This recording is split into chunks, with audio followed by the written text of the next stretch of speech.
document porte sur l'économie, sur la présence chinoise en Afrique, l'implantation de la Chine en Afrique. Je m'en vais vous lire le document.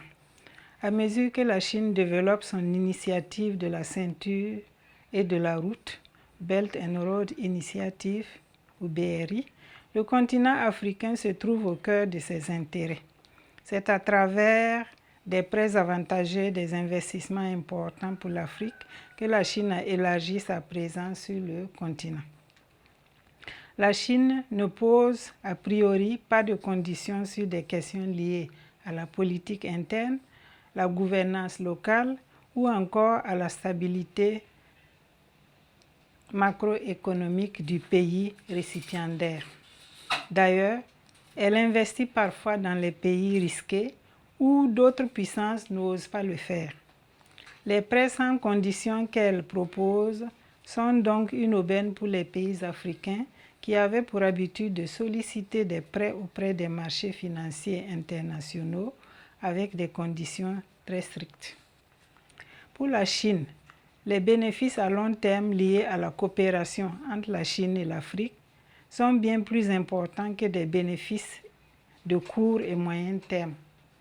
Ce qui apparaît donc, c'est que la Chine semble privilégier la rentabilité diplomatique au détriment de la rentabilité économique.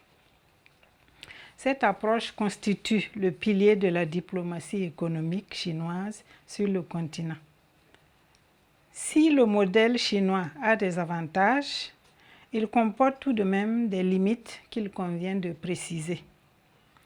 Communément appelé debt trap, il s'agit d'une situation dans laquelle un pays est incapable de rembourser sa dette et se retrouve dans un cercle vicieux. Deux options s'offrent à lui. La première est que le pays rembourse en ressources naturelles, tandis que la seconde consiste en une concession de gestion de plusieurs années de l'infrastructure financée par la Chine. Bassou Abdelhak, rapport annuel de la géopolitique de l'Afrique, édition Policy Center of New South, 2018, page 180 à 181. Question. Ce sont les consignes. 1. Explique selon le texte deux raisons de la réussite de l'implantation chinoise en Afrique. 2. Explique selon le texte deux inconvénients de la coopération chinoise pour l'Afrique. 3. À partir de deux exemples, analyse l'influence politique de la Chine dans le monde. Donc, commentaire sur la Chine, l'implantation chinoise en Afrique. Je viens de vous lire le texte. Les consignes, c'est premièrement d'expliquer, selon le texte, deux raisons de la réussite de l'implantation chinoise en Afrique. Auparavant, il faut dire que l'introduction et la conclusion doivent suivre la méthodologie. Et que dans le développement, nous avons mis des numéros au tableau, mais c'est un texte et ça ne doit pas comporter les numéros. Le passage d'une question à une autre se fait par une phrase de transition et j'ai inséré ces phrases de transition au tableau. Donc, pas de numérotation. Première question. Donc, l'explication selon le texte de deux raisons de la réussite de l'implantation chinoise en Afrique. Nous avons premièrement, dans le texte, on parle de prêts avantageux d'investissement importants. Donc, la Chine propose des prêts qui sont plus avantageux que les ex-puissances coloniales comme la France. Et les investissements en Chine, des investissements chinois en Afrique sont importants. Effectivement, la Chine investit dans plusieurs domaines comme les infrastructures, comme l'exploitation minière et j'en passe. Et donc, ces investissements sont importants. Et selon un responsable de la Banque mondiale, la Chine investit en Afrique en moyenne 50 milliards de dollars par an, ce qui est énorme. Deuxièmement, selon le texte, Et la Chine ne propose pas de conditions pour donner les prêts aux pays africains, alors que les anciennes puissances coloniales imposent des conditions comme la bonne gouvernance, la démocratie, la stabilité économique pour donner les prêts. Et ce n'est pas le cas pour la Chine, ce qui fait que la Chine a beaucoup occupé, beaucoup envahi l'Afrique, une place qui était préalablement occupée par les deux ex-puissances coloniales que sont la France et la Grande-Bretagne. Donc, cette implantation chinoise en Afrique a des inconvénients. Et dans la deuxième question, il est demandé d'expliquer deux inconvénients de la coopération chinoise pour l'Afrique. Les inconvénients sont nombreux, mais nous allons expliquer deux inconvénients qui sont dans le texte d'ailleurs. Il s'agit de l'endettement continu des pays africains. Donc, ce sont des prêts, ça veut dire qu'il faut rembourser. Et même si les taux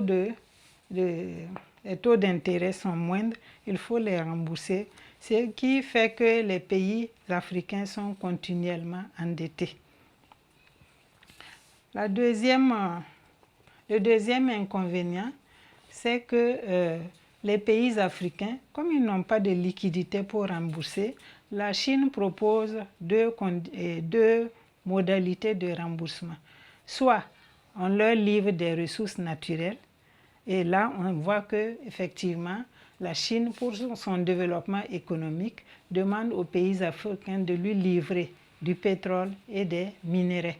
Il y a des pays africains comme la Zambie, le Zimbabwe qui livrent beaucoup de minerais, la République démocratique du Congo et j'en passe, qui livrent des minerais à la Chine. Il y a aussi le pétrole africain que la Chine importe pour pouvoir continuer son ascension industrielle.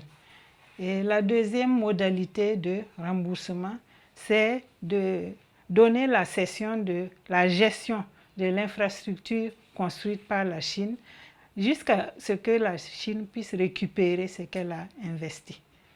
Donc tout ça, c'est des inconvénients. Ça veut dire que le pays récipiendaire doit attendre que la Chine récupère ce qu'elle a financé pour pouvoir profiter de l'infrastructure, des bénéfices engrangés par l'infrastructure, ce qui peut mettre du temps à long terme. C'est quelque chose à long terme. La troisième question, à partir de deux exemples, analyse l'influence politique de la Chine dans le monde. Donc, à travers sa présence en Afrique, la Chine influence l'Afrique de plusieurs manières. L'influence sur le plan politique, parce que, étant présente, elle profite pour faire connaître son idéologie politique. Et elle influence surtout, à travers ce texte, sur le plan économique. Parce que la construction des infrastructures, par exemple, ce sont des entreprises chinoises qui viennent en Afrique pour construire ces infrastructures. Et cela peut nuire un peu aux entreprises de construction africaines. Même si on embauche quelquefois, parce que la Chine amène quand même une partie de sa main-d'œuvre, elle emploie la main-d'œuvre locale, mais bon, il y a quand même des inconvénients parce qu'il y a des entreprises locales qui sont en difficulté. Donc, nous allons ici analyser l'influence politique de la Chine dans le monde. Cette influence de la Chine dans le monde se fait sur plusieurs plans, sur le plan politique, sur le plan diplomatique, sur le plan économique, mais nous allons y analyser ici l'influence politique de la Chine dans le monde. La première manifestation de cette puissance politique, c'est que la Chine, c'est la première puissance communiste du monde depuis et l'effondrement du bloc de l'Est en 1991. Donc ça veut dire que la Chine profite de sa présence dans les différentes régions du monde pour influencer politiquement par son idéologie. Deuxièmement, la présence, par sa présence dans les organisations internationales, elle pèse sur les décisions. Comme exemple, nous avons le Conseil de sécurité de l'Organisation des Nations Unies où la Chine a un droit de veto. Et nous savons que le droit de veto donne la possibilité au pays qui le détient de bloquer une décision qui ne va pas à son avantage. Il y a aussi la présence de la Chine au sein de l'Organisation mondiale du commerce OMC et la présence de la Chine dans le groupe des G20, les 20 plus grandes puissances mondiales. Voilà. Donc, nous sommes au terme de ce commentaire et la conclusion aussi respecte la méthodologie. Merci beaucoup pour cette écoute sur l'évaluation par rapport aux deux grandes puissances mondiales.